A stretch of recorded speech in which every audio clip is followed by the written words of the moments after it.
সকাল থেকে মেঘলা করে আছে, রাতেও বৃষ্টি হয়েছে, এখন দেখো বৃষ্টি পড়ছে। এই বৃষ্টি থেকে মনে হয় আমাদের আর নিষ্কৃতি নেই।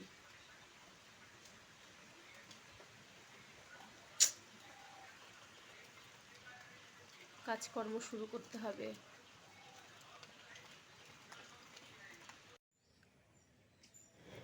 বৃষ্টিটা কমার পর বাইরে আসলাম। বাইরে তো কত রকমেরই কাজ থাকে বলো, বাড়ির ফুল তুলতে হয়, বিভিন্ন রকম কাজ থাকে, সেই কাজগুলো করার জন্য বাইরে আসলাম। প্রথমে তো নজর যায় আমার ফুলের দিকে, আর বৃষ্টিতে সমস্ত গাছ সবুজে সবুজ হয়ে আছে। তারপর রান্নাঘরে এসে আটা মাখলাম, তো ছেলে বললো মা পরোটা খাবো, তো আবার সেই পরোটার জন্য আবার সেই আটাটাকে আবার রেডি করতে হলো।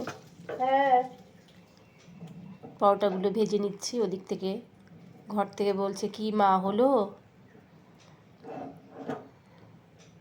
এবার আমি এখান থেকেই উত্তর দিচ্ছিলাম হ্যাঁ হচ্ছে।